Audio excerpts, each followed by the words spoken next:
All right, we are back for our second annual Locked On Longhorns Fantasy Draft. Jonathan Davis, your host, Nick Battle from Nino's Corner Sports, my opponent. Let's get it.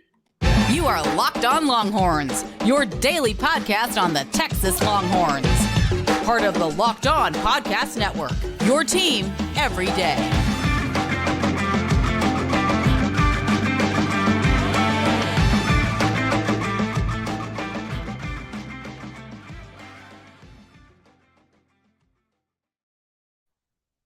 Locked On Longhorns, the show. Jonathan Davis, your host. Today's episodes are brought to you by Gametime. Download the Gametime app, create an account, and use code Locked On College for $20 off your first purchase. As mentioned before, this is the second annual Locked On Longhorns Fantasy Draft. So me and my brother Nick Battle, we will be taking 30 players on this Texas football team, and we'll go back to back drafting them, and we'll see who has the best team at the end of today, and hopefully at the end of the season when we recap this. But Nick, I'm glad to have you back for the second annual Locked On Longhorns draft. We'll see how you draft this year, right? But I just want to ask you, 2023, a special season, and the street saying this is the year, right? This is the year. So how do you feel, man, when they hear this will be 3 days away from Texas football? What is just your general feeling going into the season before we start this draft? Man, a lot of talent, a whole lot of talent. Obviously, Bijan's gone, Rojo's gone, but I think the offensive line is going to be so much better this year. Just an extra year of having Campbell in there, having Banks, having Hudson, just one more year just seasoning with those guys, man. And then having Christian Jones come back. I don't think a lot of people understand how important that was. So to have this line just locked up, you got Campbell, you got Hayden Connor, Jake Majors, Campbell, and then Christian Jones, and then a sixth guy in Cole Hudson, Cam Williams, Agbo, Neto. I mean, I think we're pretty deep on the O-line. And I think that this year from the running backs, we should have something pretty comparable to last year. Not as good as last year. I understand Bijan is one of the top 5 guys to ever probably, carry a rock here at Texas from that position. But I think with the line being better, I think the guys are going to have a much easier time running this year. Quinn has to make that jump. I think everything is on Quinn making that jump. I think Quinn has the weapons this year, though. Having X-Man back and healthy, having A.D. Mitchell is going to be outstanding for us. Jordan Witt, man, Jordan Witt's a beast. I mean, just to have him now to where he can be that guy that's going to get that single man coverage and have 80 on one side and X on one side and, sprinkling some Nayor. And I forgot about JT Sanders, right? So, offensive wise, man, we are straight. Defense, I'm loving it. I love, having Catalan there. Terrence Brooks, having the battle with Holmes. It's just amazing, man. We lost Coburn. We lost, Coburn, Ojimo, Demo, but, I think Byron Murphy's a dog. I think Alfred Collins, if he turns the switch on, it'd be awesome. But, yeah, I just think this team is very deep, and I think we're kind of poised just to take this thing this year, man. Yeah, no, I definitely agree. Talent and continuity, is what you really talked about. All of the talent on this football team, so much experience. I talked about on an earlier episode how 12 players, 12 are on the Senior Bowl watch list just from this Texas football team. And that doesn't include players like JT Sanders, Xavier Worthy, A.D. Mitchell, Quentin Ewers, Jonathan Brooks. That is insane. And then you talk about the continuity in 3 years on this coaching staff, only having to replace a wide receiver coach and a running back coach. This should be the year that we see something special from this Texas football team. All right, well, without further ado, we've introduced ourselves, and now it's time to start the draft. The only difference from last year is that this will not be a live show. This is pre-recorded, and it will be split into 2 episodes, so make sure you're tapping into the first part and the second part as we draft these 30 players, the second annual Locked On Longhorns Fantasy Football Draft. And spoiler alert, there will be a third annual one next year going into the SEC. All right, Nino, you've been on the clock all day. You've been on the clock all day since I sent you this morning. The most important football player, your number 1 draft pick on this Texas football team is, and then tell me a little something about him after you pick him. My most important player is Kelvin Banks. Kelvin Banks. I like that pick. Yeah, I think he's the most important player. Just for the simple fact that if we do lose Kelvin Banks, who's going to be the backup, left tackle, and not just any backup left tackle. He's probably the best left tackle in the conference. He's already a second-team preseason All-American, here in the country. He's probably going to be a top 5 pick when he leaves after next season. So who on the roster can mimic that, right? And I don't think we have anybody that can mimic what Yeah. Banks did last year. I'm expecting big things from him, so he is my number one pick this year for the draft. Kelvin Banks certainly a candidate for the number one pick. I've always said that the three most important positions in football are the person that throws the ball, the person that protects the person throwing the ball. Kelvin Banks slots into that, and then the person trying to put the person that throws the ball on his ass, right? An edge rusher. So you definitely got Kelvin Banks at number one. Is there a Big 12 Offensive Lineman of the Year? Is that an award, or am I tripping? I think there is. He should get it. Okay. Well, if there is, my bold prediction is that Cooper Beebe probably has it right now off of name recognition. But at the end of the season, I think Kelvin Banks will get that award. Love that number one pick. I'm going to go with Quinn Ewers for my first pick, right? If you got, the person protecting his blind side, I just got Quinn Ewers, right? The person whose blind side needs to be protected. And we talked about, how special this year could be, but it all hinges on Quinn Ewers' development. I think the wide receiver room is going to be amazing. I think JT Sanders is going to be amazing at tight end. I think we're going to see a better year in terms of game management and play calling from Steve Sarkisian. Like you said, with the improvement of that offensive line and the continuity you have there, I think that should be improved, which should translate to a better run game than we saw last year, especially in the big games where we couldn't run it against TCU, couldn't run it against Alabama, couldn't run it against Washington. I think that'll be fixed this season. The biggest question mark, the biggest factor in taking this team from 8-5 to a Big 12 championship contender and possibly a team that's knocking on the college football playoff is the development of Quinn Ewers. Will we see the quarterback that was one of the 3 highest rated high school players to ever come out of high school? Will we see the quarterback that was able to skip his senior year and go to Ohio State based on what he did in 3 years at South Lake Carroll? If we see that at the University of Texas this year, then it will be the special season we all think it will be. So I'm going to pick Quinn Ewers with my number one pick, the second overall pick in this year's Locked On Longhorns fantasy draft. Nino, you are back on the clock. Back on the clock, man. This might take people for a shot, but I'm going JT Sanders, number 3. And the reason I say JT Sanders is the same reason I said with Kelvin Banks Jr., and that is JT Sanders is possibly the second best tight end in the country. I'm going to say he's the best tight end in the country. Bowers is down there in Georgia, and of course, anybody with common sense knows Bowers is the guy. But me drinking the Texas Kool-Aid, I'm going to say JT Sanders is my guy. JT Sanders is getting a lot of All-American praise. He's a guy that can block. He's a guy that can stretch the field and catch the ball as well. He has the dog in him. His backup is Gunnar Helm, right? And so Gunnar is going to play very well this year. But if Gunnar has to step in and be that number one tight end, who do we have? Changes the offense. It changes the entire offense. And then only, if he's like the number one guy, who's the second guy? Is it Juan Davis? Is it Spencer Shannon? That's a true freshman. It can't be Will Randall. He's just coming off an injury, right? So yeah, I think it's JT Sanders because, like you said, I think he changes the entire offense if he's not on the field, just because he has that vertical threat, and you gotta respect his game. You gotta respect it. Yeah, that's such a good pick when you talk about value, right? If we don't have JT Sanders, who else is there? I mean, you could even argue over Quinn Ewers. Of course, Quinn Ewers is the starter, and we want him to play every game. But would you be mad if you had to put Malik Murphy or Arch Manning in, right? You would think that you're still good at that position. And you can say that about a lot of positions on this Texas football team. Tight end is not one of them. Love that pick. It may be a little early, but you explained the value, pretty clearly.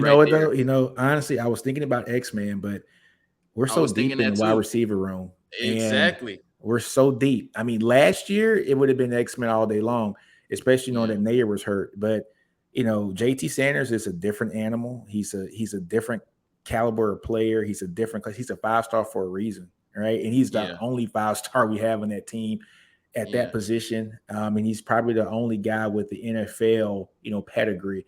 I shouldn't say that. Gunnar Helm is going to probably get, like some time in the league too as well, but it's just different levels of this. Yeah, no, I understand. And I thought about making Xavier Worthy my next pick, right? But then, like you said, with, A.D. Mitchell, who could very well be the wide receiver 1 this year, it's like, how high do I need to draft Xavier Worthy, right? So my next pick is, and I may be a little high on this one too, right? But when you talk about value, you talk about previous production, you were talking about returning an All-American. I'm going to go ahead and venture over to the defensive side of the ball. I got Jalen Ford, right? Ooh, and I think that we have some really talented players behind him, and Leonga Lafau and Anthony Hill, whether he's playing on ball or off ball. But I don't think you can replace Jalen Ford and what he brings to this team in terms of his instincts, The way that he studies the offense, the way that he, gets everybody in the positions that they're supposed to be in. And then I think that this defense took a complete 180 last year. And one of the biggest reasons for that was Jalen Ford coming off the bench into a starting role. And there's no, secret how that translated to on-field production. So, I think Jalen Ford will only be able to take it to the next level this year. He's obviously going to have a chip on his shoulder for being robbed for Defensive Player of the Year last year in the conference. Total and robbery. I think he will win Defensive Player of the Year in the conference this year. And if he does, then he absolutely validates this 4th overall pick. And my second pick, Jalen Ford, in the second annual Locked On Longhorns draft. So I got Quinn Ewers, the quarterback of the offense. I got Jalen Ford, the quarterback of the defense. You're back on the clock. Man, I love that pick. Just one thing about Jalen Ford, man. In the previous year, just from my stats that I had him as like probably the defensive MVP in the previous season, not last year. I thought the previous year. 2021. Yeah, I mean, he was probably the most explosive guy when he got his opportunity. So he was one of those guys. It was him and Anthony Cook. Well, actually, I think I had Cook being like the guy for that year, but I think Jalen Ford was in high consideration because anytime he got on the field, he made plays. And I don't understand why we didn't play him a lot more in that previous year. But last year, dude, he did his thing. But yeah, I just want to say really quickly too, and Jalen Ford is definitely the poster child for stars aren't the end all be all. That's a 3-star to an All-American. That's a success story right there. Exactly. For sure. And a guy that is going to be playing on Sundays at the next level. My next pick, I'm going to stay on the defense side of the ball, man. I'm going to go Jalen Catalon. And I say that. Love it. I say that even though we have not seen him play at Texas yet. You're talking about a guy in Jalen Catalon who I loved Anthony Cook. Anthony Cook was one of my favorite guys last year. Swiss Army knife, played everywhere. Played cornerback his first year, played some nickel his second year, played some safety. I mean, he's played everything. A very valuable guy on the team. And he played very well last year at safety. But Jalen Catalon is an upgrade over Anthony Cook, who I think just made the roster for the Chiefs. I think today, didn't he? Oh, did he? He made the 53? I'm not sure. I didn't see it. So I'm not sure. Don't hold that to me. But I'll look it up while he's talking. I'll look it up while he's talking.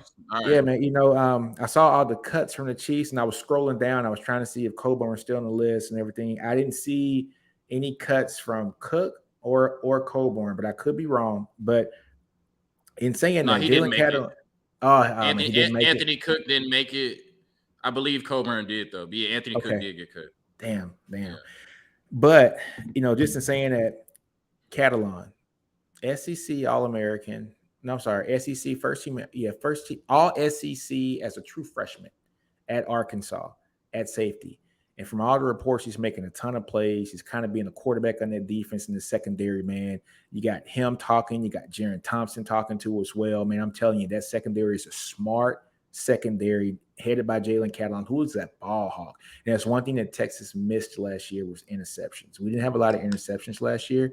And I think a guy like him getting people in place and getting people in position and him just being very, just having just the instincts for the game, I think that that's going to just pay dividends for us here for this year. And also, if he goes down, who's going to play safety for us? Who is going to take his spot? And so I think these first 5 or 6 picks that we got is all about value, right? If Jalen Ford goes out, who's going to take his spot? If Jalen Catalon goes out, who's going to take his spot? If Kelvin Banks goes out, who's going to? These are all American caliber folks, man. And so it's all about value here. I got Jalen Catalon here as my next pick. That's a great pick. And I've said that if he can play 10 plus games, I believe that this Longhorn defense will be borderline elite. We're going to pause the draft and get to the money. And then after that, I'll have the 6th overall pick and my 3rd pick in the second annual Locked On Longhorns fantasy draft.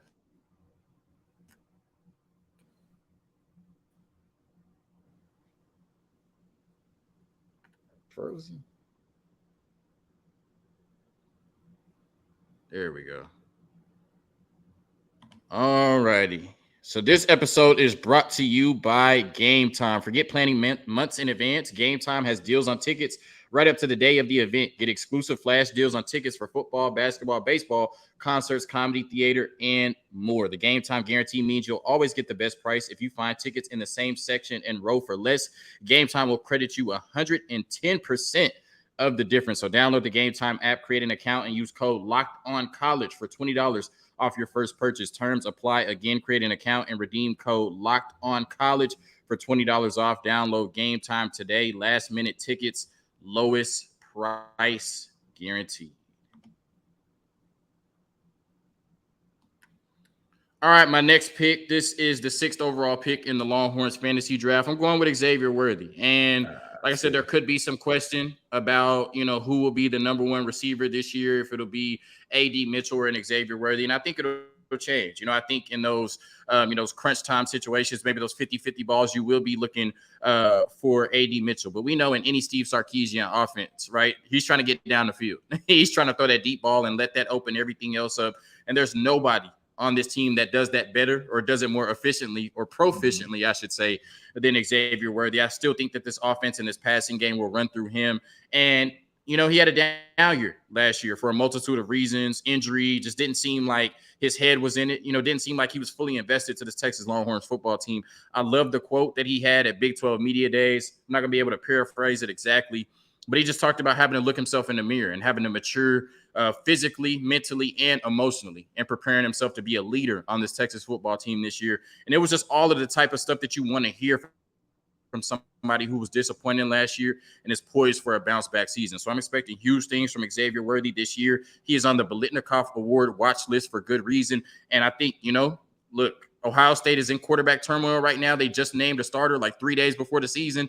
I assume they wanted to make the decision a lot earlier than that. So if this offense and Quinn Ewers can be better than an Ohio State offense, even though Marvin Harrison Jr. is the better player, we could see a scenario like last year when Jalen Hyatt won the Biletnikoff. Xavier Worthy can certainly win that award. That's why he's my 6th overall pick in this year's draft, Xavier Worthy. That's a great pick. Back on the clock, Nino. Yes, sir. I got Quinn Ewers, Jalen Ford, Xavier Worthy. Excited about my half of the team so far. All right, so number 7, my pick, we're going to stay in the wide receiver room, and we're going to A.D. Mitchell. And I say A.D. Mitchell is my guy because we brought him in because of an injury to Nayer, not knowing if Nayer is going to be fully healthy this year. We brought him in because, hey, look, we lost Nayer last year, and when that happened, the offense fell apart. We didn't have another wide receiver to get the ball to, besides X and Whittington. X was playing out of position. A.D. Mitchell comes in here, and he kind of solidifies that unit. And I'm still not sold on, I don't know how I want to put this. I'm not sold on the health of Nayer yet. I've been hearing reports that maybe he's not coming off his cuts as strong, still having just a little bit of fear, like in that knee. I want to see how that, actually works out in the games. I think he's really good on the straight line now, but just from some, just from some readings and stuff, was that he was kind of scared to cut a little bit on that knee. A.D. Mitchell being healthy, big time guy, big time players make big time plays in big time games, right? He's pretty much owned, all of Georgia's college football playoff games. He's done outstanding. Probably made the best catch in Georgia history in the previous, season against Bama. So I like A.D. Mitchell, man. He's a guy that you put in that boundary and just let him go to work, and it frees up Xavier Worthy, frees up J.T. Sanders, and frees up Jordan Whittington as well. So A.D. Mitchell, number 7 for me. All right. And, we're both Cowboys fans. So, kind of it's like the Michael Gallup thing for me, where he came off the ACL injury last year and just didn't look like himself. So we have to give Isaiah Neyor grace and understand that he may not be the Isaiah Neyor from Wyoming coming off a torn ACL this year, right? But he's still a very valuable 4th or 5th best wide receiver on this team, right? We talked about it. Talent and continuity is crazy. My next pick, I'm going to the defensive line. And if you've been paying attention to the practice reports, everything that's been coming out all offseason, all we've heard is the defensive line has performed like the best unit on this team, right? And I'm going with the player that was preseason, first team Big 12 for really good reason, some experience on this team now. And he's just one of those players where you know exactly what you're going to get snap in and snap out when he's on the field. He's a big man, so he's not going to always be on the field. But when he is on the field, right, consistency, motor, plays hard, super strong, can get to the quarterback, and certainly can stuff the run. He can do everything on that defensive line, and I think he's going to be a huge reason why Texas takes that next step this year. I'm going with Byron Murphy. I know it's probably a little bit early, right, for an interior defensive lineman, but like I said, I know what I'm going to get from him play in and play out, and he's going to play his ass off. He's going to have a huge year for this Texas football team, and that's why I'm taking Byron Murphy with my 4th pick. I like it. Byron Murphy's a dog, man. He might be yes, sir. he might be my all-around best player to watch in this team. I just love watching him play. And and he's smart too. A lot of people don't understand that he came in with 2 years of credits already coming from high school. I mean, so he's a smart dude too, man. So, and that smart, it actually translates to the field. We all see how smart he is in the field. He's a dog, man. I love his game. And he is really like redefined his body. I mean, you seen pictures of him now. I mean, he's like Aaron Donald-ish, like just the way he looks. All right. So, man, that's an awesome pick. I'm going to stay on the line too as well, man. I'm kind of debating between these two guys. I'm going to go Barron Sorrell. And I'm going Barron Sorrell because, this is a value pick as well too. He was one of those guys that we talk about Jalen Ford as well too, right? Talking about stars. Look, they don't absolutely mean everything. Same thing with Barron Sorrell. He was a 3-star guy. He came in and played his butt off last year. He had 5.5 sacks last year. Really stout against the run. He has transformed his body too as well. He's a lot bigger, a lot stronger. Looks SEC ready already. This is a guy I think that's poised to have a really good season this year. I got Barron Sorrell because also at his position, if he is out, who's taking his spot? Is it Fink? Is it Ethan Burke? Is it Vasek? You don't know. You're going to start wishing Colin Simmons was a year earlier. Barron Sorrell get hurt. Yeah, so it's and nothing like bad against those guys. Barron Sorrell is just kind of the total package. I love Finkley. I think Fink's one of those guys that for him to be a smaller guy, I think he plays better with his hand in the ground where he's like interior almost. I think he plays better inside than he does outside. He's a strong dude with great leverage. But Barron Sorrell, he's strong. He has great leverage, a lot of bend too as well. He's just a really good all-around player. And that's somebody that we need in this team this year to actually shine. So I'm going Barron Sorrell. All right. This is definitely probably going to be early, but I know I can get some really good value picks later on. I didn't want to wait this long to take a running back, but I'm like, who is going to start? Jonathan Brooks or Cedric Baxter? We heard kind of those tea leaves this week that Cedric Baxter might get the start against Rice, as opposed to Jonathan Brooks. So it's like, okay, it might be early for a running back. But if we're talking about what we think, or how explosive we think this Texas football team can be this year, right? And if we think it could be some resemblance of the 2020 Alabama team, right? Najee Harris was a top 5 Heisman candidate even that year that Mac Jones was 3rd and Devontae Smith won it, right? So I'm expecting that whatever running back starts for this team, Sark has always had a 1,000-yard rusher every year that he's called offense. I'm expecting that our number 1 running back will be really good for this Texas football team and will be one of the best in the conference and possibly one of the best in the country. Now, the problem is I don't know which one to pick right now, right? Because I don't want to pick Jonathan Brooks and then Cedric Baxter ends up being running back 1, right? Inside Texas, typically pretty good with their info, and I know that they got that from somewhere. Maybe they didn't validate it the way they wanted it to, but they got that from somewhere. I'm going with Cedric Baxter. It's smoke. Exactly. And when there's smoke, there's fire. So I'm going with Cedric Baxter, the 10th overall pick. You talk about the number 1 running back in the country coming out of high school. Tashard Choice got his guy. You talk about, somebody who started off as a receiver. So I think he hasn't even, he might be underrated in that regard because he started off as a receiver before a running back, but he's big, 6'1", 6'2", already 210, 215, as a true freshman in college. He looks like an NFL player already. Just that size, speed, strength combo you can't teach, right? And so even if it's not the first game, I think eventually he's running back 1 this year. And I think he might be the best complete package that we have on the team. And y'all saw that video. He's already holding his own in pass pro as well. So I'm going to take Cedric Baxter with the 10th overall pick. And I'm hoping that he validates it this year. And, Sark, if you're listening, making him make him running back 1, right? What you waiting on? So Cedric Baxter, my 10th overall pick. I think he has a huge year, whether he's in the Bijan or the Roshan role. I think he's going to have a big year for the Texas football team. He's a dog, man. Hey, look, I got a video coming out tonight about him. So it's going to be very interesting. I'm going to compare just some past experience from Mac Brown, Charlie Strong, and Tom Herman and where they went wrong with freshman running backs. And I'm just going to leave it at that. It's going to be a quick video, almost like a message to Sark. Like, hey, Sark, just kind of remember. I can't wait for that one. University of Texas. So So by the time y'all hear this, the video have already been out. So by the time y'all hear this, the video have already been out. So make sure y'all check out Nino's Corner Sports on YouTube and check out that video on Cedric Baxter for sure. Yeah. So, I mean, this is getting tough now because, this is the crazy part about it. We got so much talent on this team this year. That's why this team has to do well. That we got guys like Jonathan Brooks, Jordan Whittington. We got Jake Majors, who's a 3-year starter. DJ Campbell, 5-star guy. Trevondre Sweat, who could have went to the draft last year and probably been a 3rd or 4th round pick. I mean, we got Barron, who's probably the best nickel in the conference. Ryan, I mean, we have so many guys here. Anthony Hill still on the list. That's the kind of talent that this team has right now. But I think I'm going to go back to the defensive line. And I think I'm going to go to Sweat. Trevondre Sweat. And I say that because Sweat's a dog. Big dude. I saw him at the Big 12.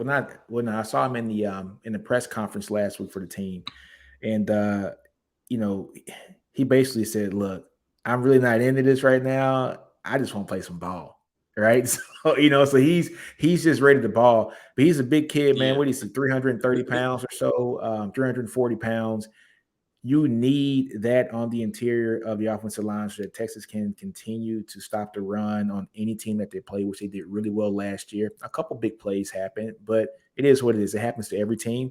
But Sweat is one of those guys, man, that I think you're going to have to need on the field 24/7. No, I shouldn't say 24/7, but he's going to rotate. You're going to have him rotating, Byron Murphy, Mitchell also rotating, Vernon Broughton, Alfred Collins. But Sweat is going to be that anchor, I think, for the line this year. And I think he's going to do some really good things this year, especially with his size. And he can rush the passer pretty well, too, for a big dude, too, man. So, yeah, I love Sweat's game, man. I got Sweat as my number 11 pick.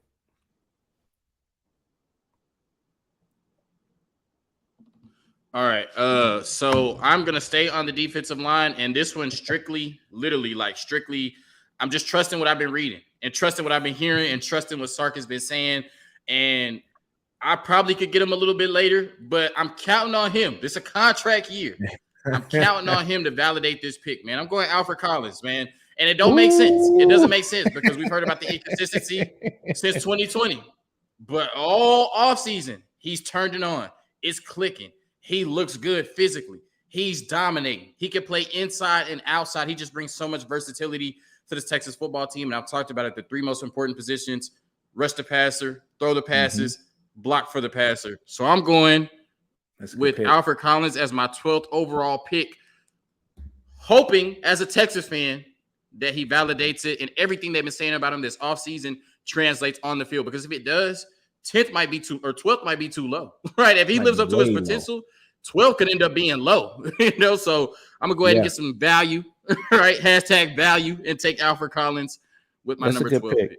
That's a good pick. So I was talking to Lifetime Longhorn Tim Crowder here. Was it last year about, Collins? And I had like an interview with him last year. And I said, Tim, who is the player that you want to see dominate? He goes, the guy, if he turns the light switch on, because he used to train, Collins and some other guys in the team for a little bit.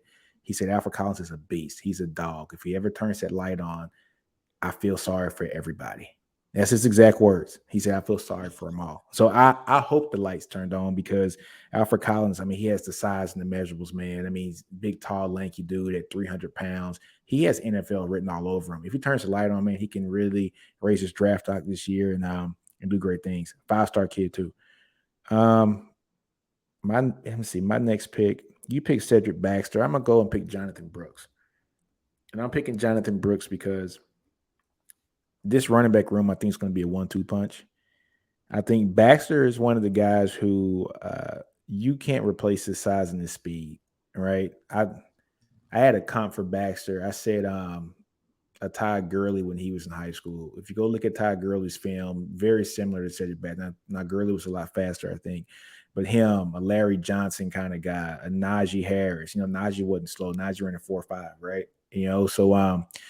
So you're seeing a bigger back, but Jonathan Brooks has great vision. I mean, his vision is outstanding. I think his vision is almost kind of like Le'Veon Bell-ish a little bit. It's like he has really great vision. And so I think that's what you're going to need. If this offensive line, let's say if this offensive line stays status quo from last year, we're going to need a guy like Jonathan Brooks to be able to make the first person miss. I don't think that's going to be the case this year, but if it stays status quo and it didn't change from last year, you're going to need a guy like Jonathan Brooks, who was a lot like Bijan and Roshan in the fact that he can make players miss. But I just like his versatility too. He can catch the ball very well. You know, he was injured against Washington. He had 8 touches, and had 2 touchdowns and 8 touches against Washington. What an injury. So I got Jonathan Brooks at pick number 13 just because Sark's going to have that 1-2 punch. And I think both of those guys are going to be needed. All right, that's a good pick, Jonathan Brooks. This is going to be the last pick of the first half before we get to the second half. And I'm going with Jordan Whittington, right? You know, he was able to stay healthy, last year and really put together a solid season. One of 2 receivers on the team to have more than 10 catches, right? So shout out to Sark and his lack of a wide receiver rotation. And we talk about all of the talent that we have on this team, but we know that quarterbacks love their slot receivers. We know how, adept Jordan Whittington is to getting open across the middle. We know how valuable he is in the run game and blocking, for the other receivers. And I think he's just a leader on this football team. And he's one of those type of players that you can't take his role away. Regardless of how much talent you have, you cannot take Jordan Whittington's role away. So I think he'll be huge for this Texas offense this year, and he'll have a defined role, being in that slot, especially in zone coverage and, just creating easy opportunities for Quinn Ewers to get the ball out of his hands. So love the fact that I was able to get Jordan Whittington with the 14th overall pick. We got him late, good value. And I think, like I said, as the slot receiver, he'll be one of Quinn Ewers' best friends this year. So some tough comp, so far. Me and Nino throwing blows back and forth. We're throwing blows. It's looking like, Crawford and Spence before, before it got ugly. All right. So that is the first half of the second annual Locked On Longhorns draft. Exactly. And make sure you tap into the second part so you can hear picks 15 through 30. Hook 'em. Peace.